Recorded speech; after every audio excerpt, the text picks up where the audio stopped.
but you never know. I also have the home sensor, the modular unidentified phenomena alert system sensor. So like I said, if we have the hitchhiker phenomena that follows us home, if we witness something strange out here or have paranormal activity after we do this contact protocol meditation, if anything follows us home, we can catch 5 sigma level data of phenomena like gamma radiation spikes, EMF spikes, anything like that, microwave radiation. This device will catch it, and then you can even log the journal entries. And Dr. Jim Segala, who originally worked with Dr. Hal Puthoff at Skinwalker Ranch, is the physicist and the engineer who's building all of these and behind the whole project. So it's a really cool opportunity. And if you want one of those sensors, you can get one for free. You just have to take a to qualify. So click the link down in the description if you want to go check that out.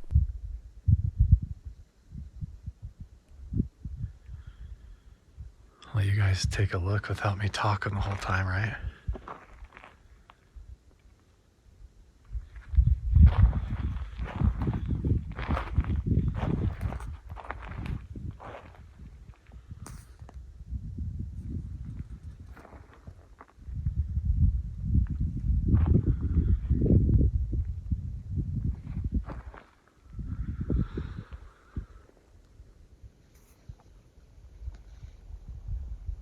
Right over there, if you go around the foot of the mesa right there, is where those fossilized dinosaur tracks are.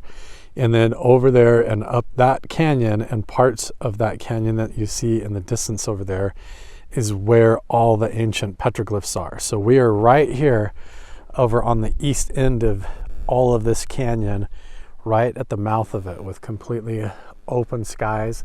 And honestly, this has been the first night that hasn't been extremely windy and totally cloud covered. So I'm excited to come out here and see what happens.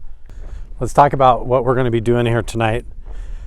When I talk about CE5, this is a meditation, a remote viewing protocol that was developed by Dr. Stephen Greer.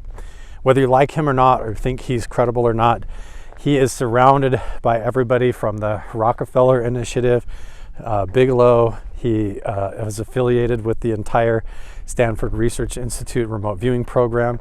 And this is a remote viewing method that is like what I would call a reverse remote viewing. So in regular remote viewing, what you do is you have a blind target. Like let's say you wanted me to remote view Skinwalker Ranch specifically. You would put specific questions and photographs of, let's say, Homestead 2 of Skinwalker Ranch in an envelope, and you would not tell me what was in that envelope.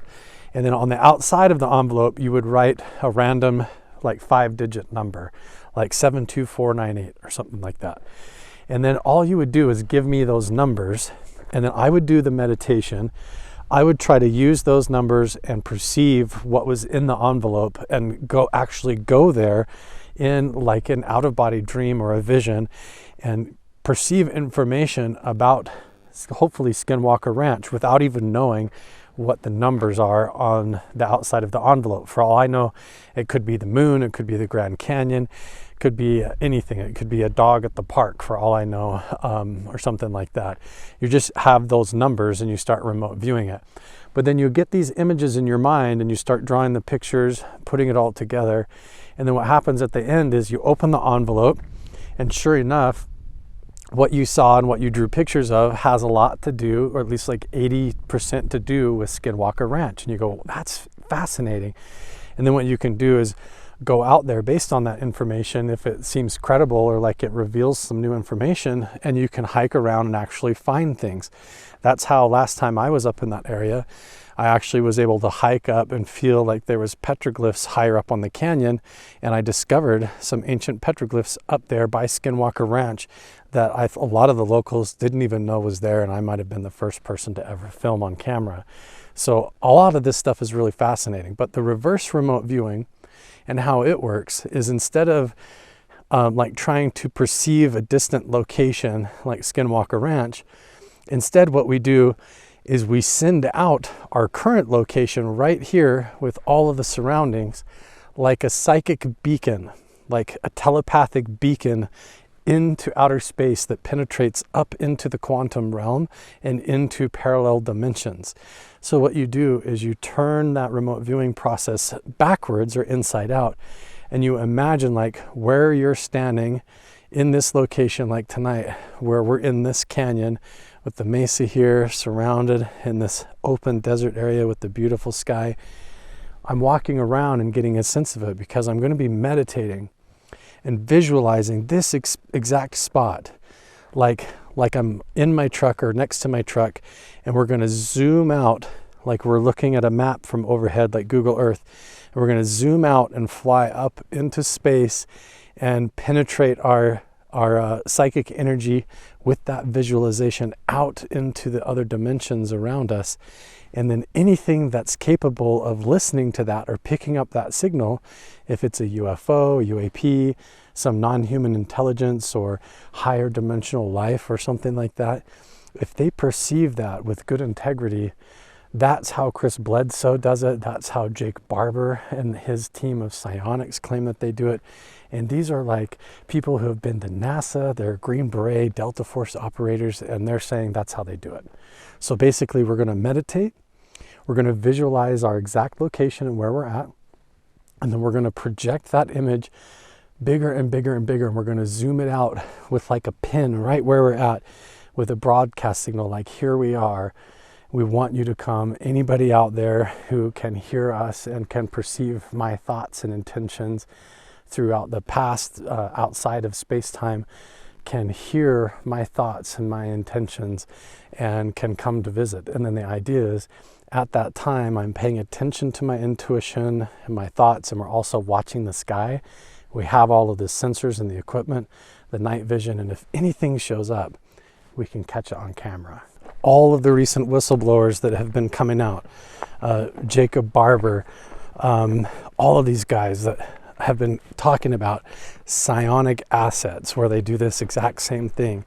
These are Green Beret, Delta Force operators that are doing this version of the gateway process, or this version of telepathy and remote viewing in order to what they call summon. Now, when you use that word summon, a lot of people instantly start thinking, well, you're just going to conjure a demon or whatever. You can think whatever you want and believe whatever you want, and that's fine. You don't have to do this.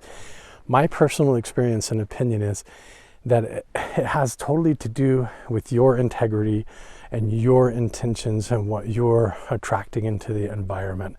And that word summoning gets misinterpreted a lot of different ways. And so rather than thinking, oh, just because he called it summoning, that you're going to conjure something evil, or that the extraterrestrials are demons or something like that, to me, I think that is kind of a prejudice that is baked in to our culture and the phenomena that a lot of large religious organizations have misled us and told us that in order to suppress the knowledge that we actually have telepathic abilities and that we have the ability through remote viewing to do these kinds of things.